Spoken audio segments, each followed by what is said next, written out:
प्यारे विद्यार्थियों, हम देख रहे हैं बाल गोविंद भगत राम वृक्ष बेनपुरी द्वारा रचित ये पाठ।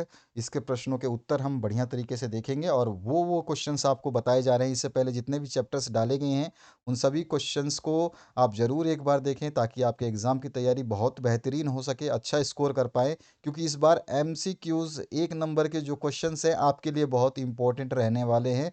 पहली बार जो है आपका पैटर्न में इतना संशोधन किया गया है, तो इसको ज़रूर आप पढ़ें, नहीं तो आपके जो है रिज़ल्ट में काफ़ी इफ़ेक्ट पड़ेगा। क्योंकि इसमें अगर आपका आंसर गलत है तो आपको नंबर बिल्कुल भी नहीं मिलेंगे। बड़े क्वेश्चनों में अगर आपका आंसर थोड़ा बहुत गलत होता है तो 1-2 नंबर, आधा नंबर दिया जाता है। लेकिन यहाँ पे एमसीक्यू है, इसमें अगर आंसर गलत तो समझ लीजिए ज़ीरो। तो यहाँ पर जो है प्रश्नों के हम उत्तर देखेंगे और साथ ही साथ आपको बता दूँ, प्लेलिस्ट वीडियो के डिस्क्रिप्शन बॉक्स में अवेलेबल है। बार-बार रिबन पे शो हो रहा है। इस रिबन पे बताया जा रहा है कि आपके सारे आंसर्स जो हैं प्लेलिस्ट के अंदर मिलेंगे, चाहे आपके मॉडल पेपर्स हो, चाहे आपके कोई भी पेपर हो, सभी के सॉल्यूशंस आपको अंडर द प्लेलिस्ट देखने को मिलेगा। और प्लेलिस्ट जिस-जिस बच्चे ने देख ली है, जिस-जिस बच्चे ने प्लेलिस्ट से पढ़ना शुरू कर दिया है, समझ लीजिए उसका स्कोर जो है 80 प्लस 90 जाने वाला है। तो चलिए स्टार्ट करते हैं पहले क्वेश्चन के आंसर से। पहला क्वेश्चन पूछा गया, राम वृक्ष बेनपुरी का जन्म जो है कब हुआ था, ये पूछा गया है। और इस क्वेश्चन का आंसर जो है हमारा क्या होना चाहिए, तो सभी को याद होना चाहिए कि उनका जन्म सन 1899 ईस्वी में हुआ था। तो इसमें आपका का ऑप्शन आ जाएगा। इसके बाद जो नेक्स्ट क्वेश्चन है, राम वृक्ष बेनपुरी का गद्य में विविध साहित्य किसमें प्रकाशित है। तो विविध साहित्य किसमें प्रकाशित है ये आपको बताना है, वो भी गद्य में। तो गद्य में विविध साहित्य जो है बेनपुरी रचनावली में प्रकाशित है। किसमें है? बेनपुरी रचनावली में। तो यहाँ पर जो है आपका ए ऑप्शन जो है इसमें करेक्ट हो जाएगा। उसके बाद जो नेक्स्ट क्वेश्चन है उसकी बात करते हैं। तो यहाँ पूछा गया, राम वृक्ष बेनपुरी का जन्म किस राज्य में हुआ। तो हमारा आंसर जो है सही आपने चूज किया है, बिहार राज्य में। उसके बाद में नेक्स्ट जो क्वेश्चन है इसमें पूछा गया है, बाल गोविंद भगत अपने खेत की पैदावार को कहाँ ले जाते थे। सभी को याद होगा। तो जो गोविंद भगत हैं वो अपनी खेत की पैदावार को कबीर पंथ मठ में ले जाते थे। याद होगा आपको, ये पाठ आपने पढ़ा है और काफ़ी इंपॉर्टेंट क्वेश्चन भी है। इसके बाद में नेक्स्ट जो पांचवा क्वेश्चन पूछा गया है, इसमें पूछा गया, राम वृक्ष बैनपुरी ने बाल गोविंद भगत हिंदी की किस विद्या पर लिखा है। यानी कि राम वृक्ष बेनपुरी ने जो ये लिखा है, ये बाल गोविंद भगत, ये किस विद्या पे आधारित है। मतलब क्या है ये, रेखा चित्र है, कहानी है, स्मरण है या नाटक है, क्या है ये आपको इसमें पूछा जा रहा है। तो ये आपका जो है ये रेखा चित्र है। क्या है ये? रेखा चित्र। इसके बाद आते हैं हम नेक्स्ट क्वेश्चन 6 नंबर पे, राम वृक्ष बेनपुरी की रचनाएं कितने वर्ष की अवस्था में पत्र पत्रिकाओं में छपने लगी थी। तो यहाँ पर हमारा जो आंसर हो जाएगा वो होगा 15 वर्ष की अवस्था में। सोचिए आप, 15 वर्ष की अवस्था में ही पत्र पत्रिकाओं में उनकी रचनाएं जो है छपने लगी थी। इसके बाद आते हैं हम सही गलत की पहचान करेंगे। तो यहाँ पे है आपका, बाल गोविंद भगत मझले कद के गोरे चिट्टे आदमी थे। तो ये बिल्कुल आपका वचन जो है सही है। इसके बाद आठवां क्वेश्चन है, राम वृक्ष बेनपुरी की मृत्यु सन 1960 में हुई। तो ये गलत है बिल्कुल। इसके बाद में नौवां क्वेश्चन है, आषाढ़ की रिमझिम है समूचा गांव खेतों में उतर पड़ा है। ये बिल्कुल सही वचन है। इसके बाद में आपका नेक्स्ट क्वेश्चन है, बाल गोविंद भगत की संगीत साधना का चरम उत्कर्ष उस दिन देखा गया जिस दिन उसका बेटा मरा। तो ये कैसा कथन है? तो ये बिल्कुल आपका जो है सही कथन है। उसके बाद जो नेक्स्ट क्वेश्चन है उसकी बात करते हैं। तो यहाँ पे पूछा गया, बाल गोविंद भगत की मौत उन्हीं के अनुरूप नहीं हुई। तो ये एकदम गलत है, उन्हीं के अनुरूप हुई। उसके बाद नेक्स्ट जो क्वेश्चन है हमारे फिलिप्स की बात करें, तो राम वृक्ष बेनपुरी सन खालिस्तान में राष्ट्रीय स्वाधीनता आंदोलन से सक्रिय रूप से जुड़ गए। कौन से सन में जुड़े? तो यहाँ पे हमारा आंसर आएगा 1920 ईस्वी में। ठीक है, 1920, 1920।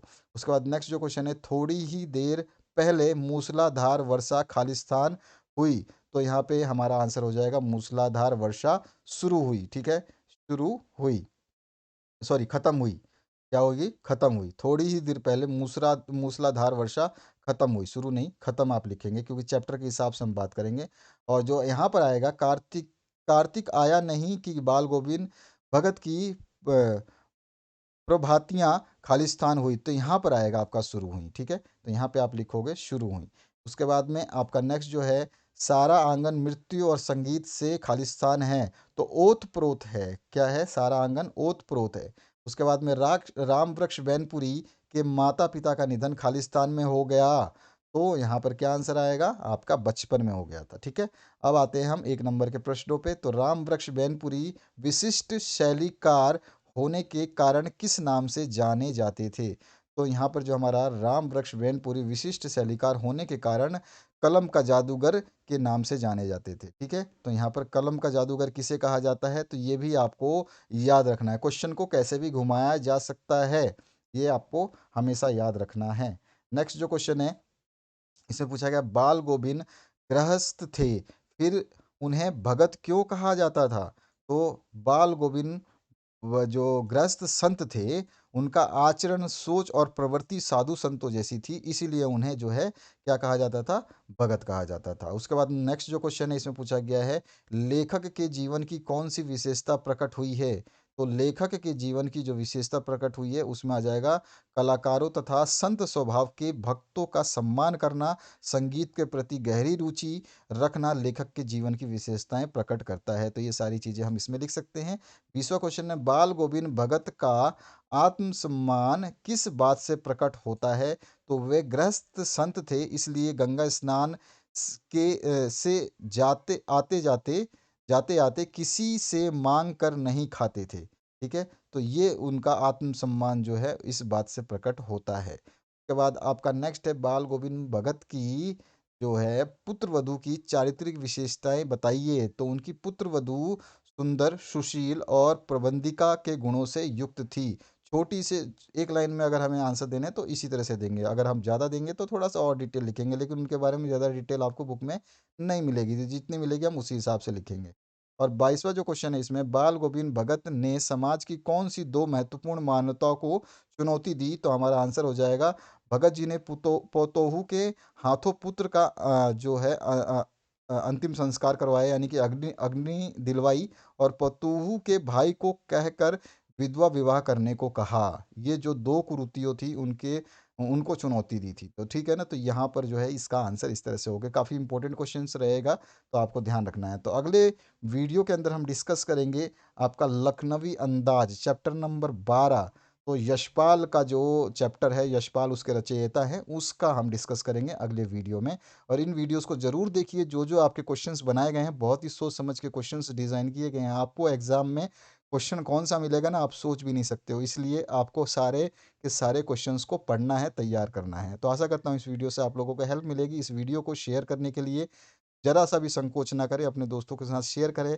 वीडियो को लाइक करके आगे बढ़ते रहें, और एक बार एक वीडियो देख लिया तो इसका मतलब आपका जो है कंप्लीट हो जाएगा वो चैप्टर।